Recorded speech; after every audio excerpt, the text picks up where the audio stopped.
Hello and welcome back to Sprue Therapy.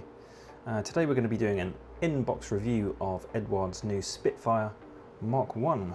But before we get started, I just want to let you know I'm going to be releasing my first full build review video soon, and it's for this, the Tamiya 148 Focke-Wulf 119A3.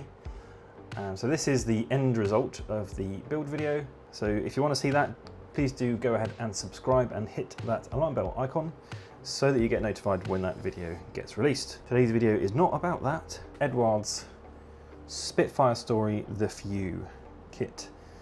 Now this actually is a limited edition kit, and what I didn't know is that you get two full kits, two full Spitfires in this box. So let's just have a look at the box. The box art is very nice. And these are the two Spits. Two of the variants that we can build, one with the bubble canopy and one with the more flat canopy and the two bladed prop. So here's all the variants that come in the box. 10 variants as far as I can see. This is the 148 version. As far as I know, this is a brand new tooling from Eduard. Just the artwork there and there as well. So as you can see, there is World War II aircraft Spitfire Mk.1 in 148 scale. Focus on aircraft from introduction into the service to the end of the Battle of Britain. You also get a little resin figure of Douglas Bader, which is quite cool. But enough waffling, let's crack open the box, shall we? There's a lot of sprues. So here's our little Douglas Bader resin figure, which I can show you guys. Pretty nice, actually.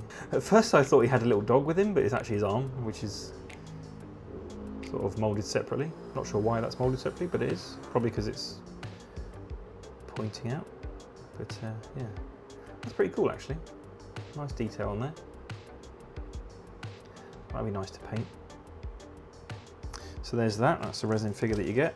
As far as I know, it's just going to be duplicate sprues for a lot of this. So here we have the bubble type canopies. Can see. There's some flat ones here. And you can have them open or closed, which is nice. I've not actually built an Eduard kit yet. I've been sort of solely focused on Airfix and Tamiya. Eduard kits always kind of put me off a bit because they looked super detailed and had like photo etch and stuff like that, which because I'm fairly new to modelling, I just found a little bit intimidating. As far as I can tell, is that the same? Identical sprues as far as I can tell. So that's the clear parts, they look rather nice. So let's open this one. Now I do also have the Tamiya Mk.1 Spitfire kit, which I've got in my stash ready to build. So here we go. As you can see, Eduard do lovely rivet details on their kits. Apologies if you can hear a load of noise, but I've got the fan and the window open because it's 34 degrees today. And the thing with us Brits, if it gets above 20 degrees, we basically spontaneously combust. So, you know, I want to try and avoid that if possible. Again, I think these are identical. They're just duplicates. They seem to be identical even. Then we have some props.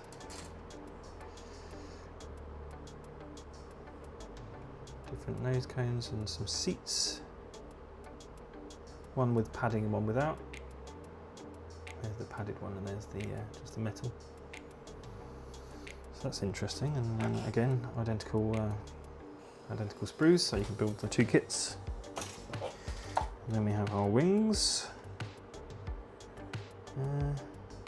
Got some pretty big injection pin marks, but they seem to be in areas we don't need to worry about, which is nice.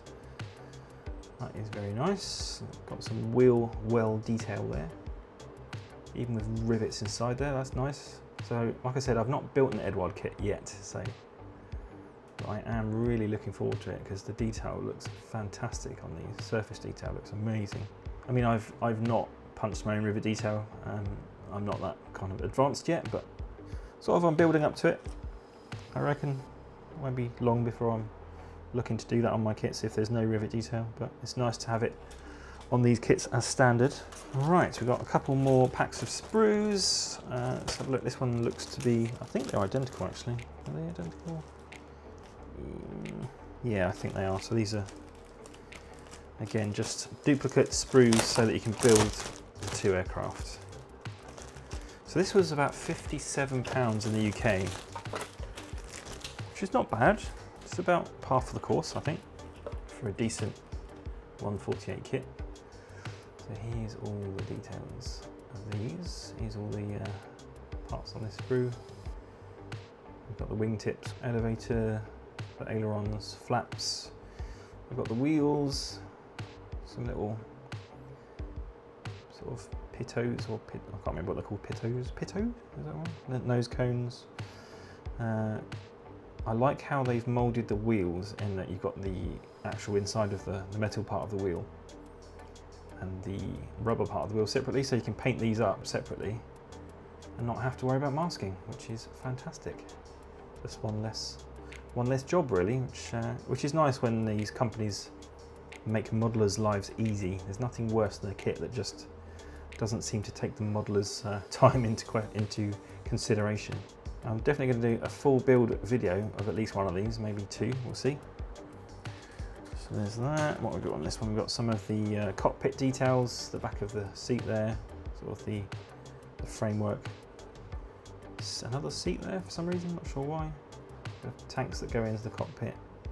Firewall, you got the two-bladed prop, some of the exhaust as well, and they are sort of pre-drilled holes, which is nice, again, saving, and the guns as well. The cannons are even pre-drilled, and I can see that. So that saves you a job. Very, very nice detail from what I can see. And then you've got the insides of the cockpit just there. As far as I can see, this is just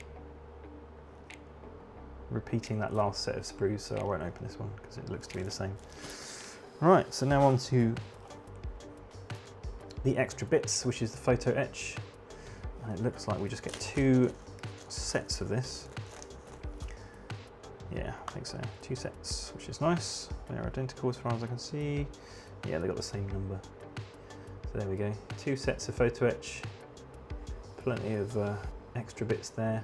I actually used photo etch for the first time on my FW190, just the seat belts.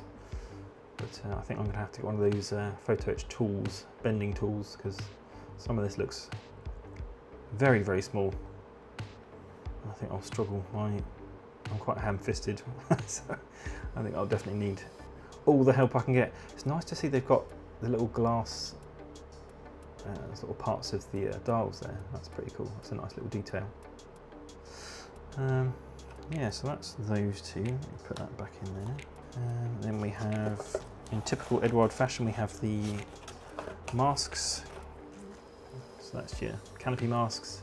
Again, Eduard just making life so much easier for the modeler. And we have two lots of stencil data.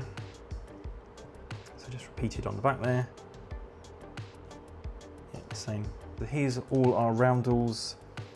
You also have the dials in decal form. If you don't want to go photo etch, you can use the decals on the plastic part there, which is nice.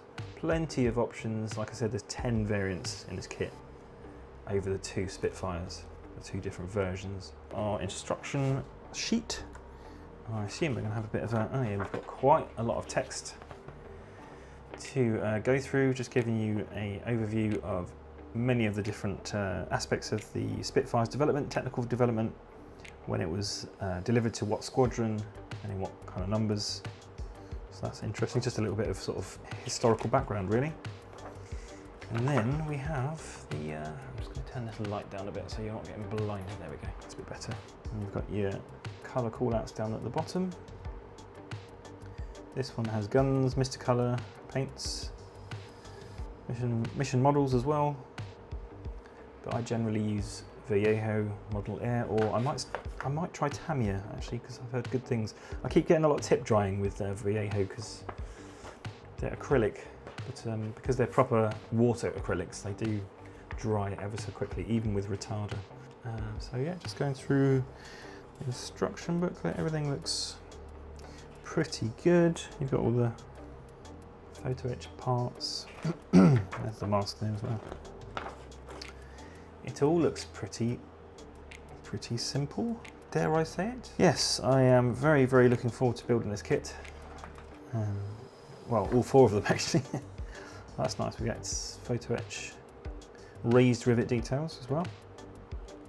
What I was saying about the wheels, you get the inside pieces separately so you can paint those up and you don't have to worry about masking, which is fantastic. There's the undercarriage going on. Now, interestingly, they've gone for the old-fashioned way of doing the undercarriage, whereas Tamiya, with their Spitfire, they've gone like a cross. Basically, there's a cross beam here, and you put them in as one piece, both legs, so that you know you've got the right angle, and it's a bit more support, but I'm sure we won't struggle with that. So this all looks very good. Lots of different options depending on which version you're building. Rigging, which I've just done on my first kit, which was really fiddly. So I don't think I'll be doing this version because you have to drill holes and yeah, rigging. Rigging can be a nightmare, I'm sure. So there's all the masks for the canopies. And luckily I've got liquid mask, which I'm sure everyone uses the same stuff. I've got this mask all from Humbrol.